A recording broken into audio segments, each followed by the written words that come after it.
I can't believe that that's out now.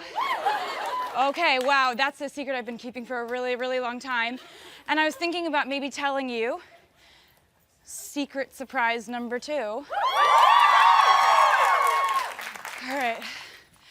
That's a lot of cardio. It didn't look like it, but it was. Okay, so you might be thinking to yourself, so we just heard a new song.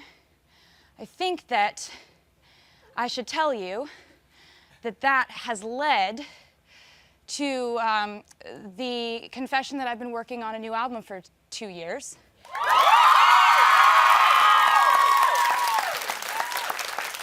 And this album, I like to work on albums for 2 years because I feel like 2 years gives you enough time to grow and to change and to, change your priorities, change where you live, change your hair, change what you believe in, change who you hang out with, what's influencing you, what's inspiring you.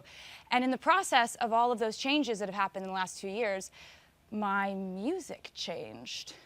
So what ended up happening was I woke up every single day that I was recording this record not wanting but needing to make a new style of music than I had ever made before. So essentially, what ended up happening was, in my opinion, we made the most sonically cohesive album I've ever made. We made my favorite album I've ever made. And so the inspiration behind this record, I was listening to a lot of late 80s pop because I really loved the chances they were taking. I loved how bold it was. I loved how ahead of its time it was. And so being inspired by that, I started delving into the late 80s and what that period of time actually meant. And what I found from asking people and reading up on it and just really diving into the late 80s was that it was apparently a time of just limitless potential.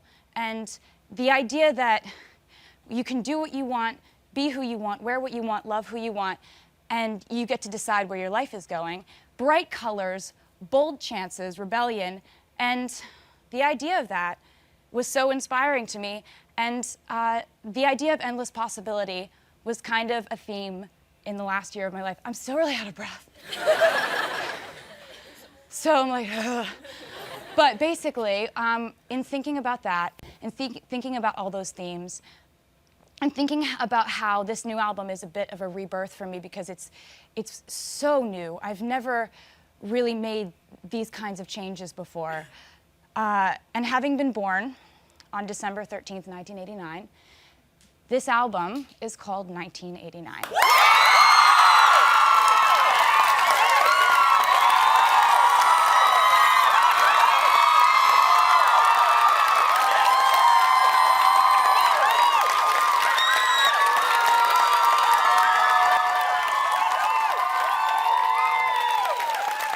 And if you were wondering what that picture is, that's the cover of it.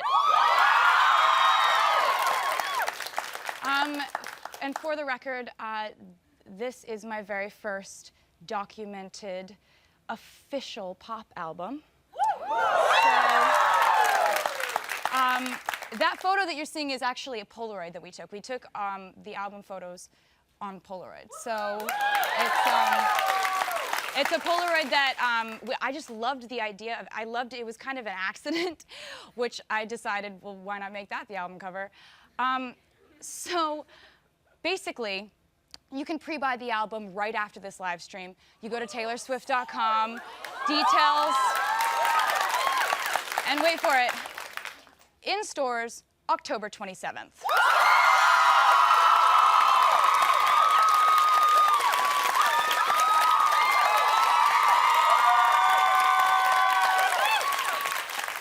I realize I've kind of just unloaded a lot of information on you.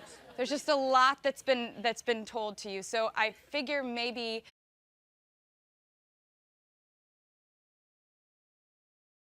the most natural thing might be that some people might have some questions. So we're going to go to a question from Instagram. And Ashley Slater 13 has a question. She says, your style seems to change with every new album. How has your style changed in the past 2 years, and how is it reflected on the new album? P.S. Love the crop tops and short hair. Yes, I'm glad. You know, that's a really interesting question. I think that as a songwriter and just as a person, I try to be really open to inspiration. You know, whether I'm walking down the street in New York and I see somebody wearing something cool, and I'm affected by those things. In the same way, you have to be vulnerable to new emotions and painful emotions and great emotions and let those things into your songwriting. I kind of let the same thing happen to me as far as fashion goes. And what you find is yourself experimenting and becoming comfortable, you know, trying out things you weren't comfortable with before. But I'm very organized in weird ways, and I kind of like to be able to look at old pictures and see what my hair looks like and what I'm wearing and be like, oh, that was the second album. So that's that. But okay, so Joey in our audience has a question. There you are. Hi. How are my you? Dancing partner. I know, it's such a pleasure to dance with you. You too. That Thank song you. is so good. Thank It you. is so good. Awesome. My question is there going to be a deluxe version of the album? And if so, what's going to be on it? There is actually. There are going to be 3 new songs that I really was dying to put on the album.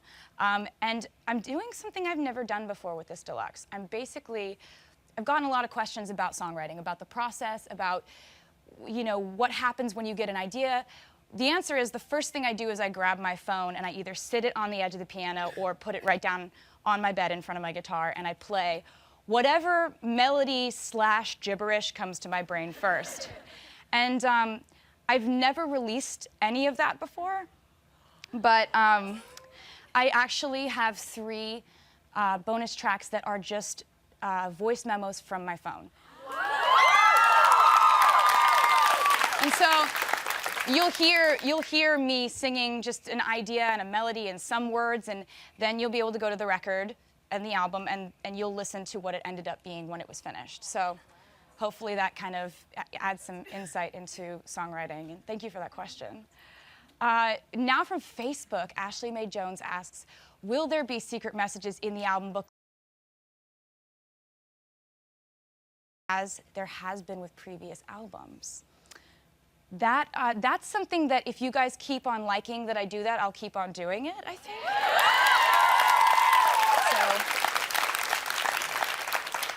So, a lot of what I decide to do, all of what I decide to do on albums is based on what I think you will like. So if you like that, I'll keep doing it. But I also was thinking about, you know, I've been taking lots and lots of Polaroids because I like the tangible quality of a photograph. And so since we did this album photo shoot on Polaroids, and since I've been taking so many just in my life for the last couple of years, we've actually decided that this time around we're going to include these photo packets. They're prints in the physical album. So you'll open up, you'll be like, oh, CD. Oh, envelope of Polaroids. And there will be 13 in each pack, but there will be different packs. So you'll get various different kinds of photos. And you like? Yeah. Good.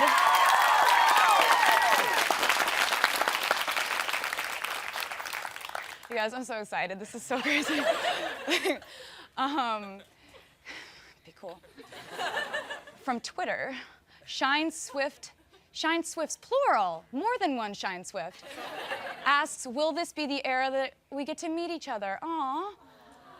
Okay, so I can address this because I've been reading so many things on Instagram and Twitter where you'll say, I've been to 3 shows and I've never met you. I waited outside of, you know, I waited outside a TV show, I slept on the street, whatever.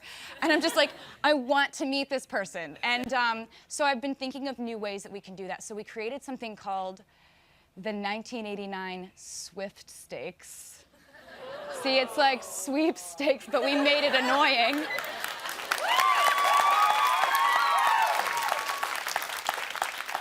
And so what it means is that I'll be giving away 1,000 tickets and 500 meet and greets to the next tour. So basically, there are going to be in total 1,989 prizes, which is just 1989 with a comma in it. There will be details at taylorswift.com. There's going to be a lot of information on taylorswift.com, all the pre-order stuff, deluxe stuff, where to buy stuff, what to do. There's a lot of stuff on that website. It's very useful.